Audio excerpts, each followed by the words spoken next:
السلام علیکم میرے پیارے بہنوں اور بھائیوں، آج میں آپ کو بہت امیزنگ سٹوری سنانے والی ہوں۔ ایک دفعہ کا ذکر ہے کہ ایک شہر کا بادشاہ تھا۔ وہ بادشاہ بوڑھا ہو گیا تھا۔ وہ سلطنت سنبھالتے سنبھالتے بیمار ہو گیا اور اسے حکیموں سے معلوم ہو گیا کہ اس کے پاس زیادہ ٹائم نہیں ہے جینے کے لیے۔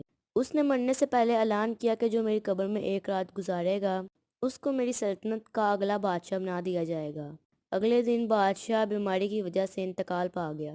اسی شہر میں ایک آدمی رہتا تھا جو کہ بہت غریب تھا۔ اس آدمی نے اعلان سنا تو اس نے دل میں سوچا کہ میرے پاس صرف ایک میرا گدھا ہے اور نہ میرے پاس کوئی گھر بار ہے اور نہ ہی کوئی رشتہ دار ہے، کیوں نہ میں ہی اپنی قسمت آزما لوں۔ وہ ابھی یہ سوچ ہی رہا تھا کہ اعلان ہوا کہ بادشاہ وفات پا گئے ہیں، تو وہ فوراً سپاہیوں کے پاس گیا اور ان سے کہا کہ میں ایک رات قبر میں گزارنے کے لیے تیار ہوں۔ اور ویسے بھی قبر میں جانے کے لیے کوئی تیار نہ تھا اور سپاہیوں نے اس کو قبر میں دبا دیا۔ ابھی اس کو قبر میں دفنایا ہی تھا کہ فرشتے آ گئے اور سوال کرنا شروع کیے کہ تم گدھے کو کھانا ڈالنا کیوں بھول گئے؟ مارا اس کو 400 جوتے۔ تم نے گدھے پر اتنا بوجھ کیوں ڈالا؟ مارا اس کو 1000 جوتیاں۔ تم اس گدھے کو دھوپ میں چھوڑ کے بھول گئے تھے۔ مارا اس کو 2000 جوتیاں۔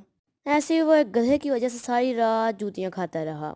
صبح ہوئی تو سپاہیوں نے اسے باہر نکالا اور کہا کہ مبارک ہو، آج سے ہمارے یہی نئے بادشاہ ہیں۔ اسی وقت اس آدمی نے وہاں سے دوڑ لگا دی۔ پیچھے پیچھے سپاہی تھے۔ سپاہی کہیں کہ ہمارے بادشاہ دوڑ کیوں رہے ہیں؟ وہ کہے کہ میں ایک گدھے کی وجہ سے ساری رات جوتیاں کھاتے رہا، جب یہ ساری سلطنت کا بوجھ میرے پہ ہوگا تو میرا کیا ہوگا؟ تب تو پھر میرا قبر میں کوئی حال ہی نہ رہے گا۔ وہ آگے آگے اور سارے پیچھے پیچھے ہمارے بادشاہ ہمارے بادشاہ۔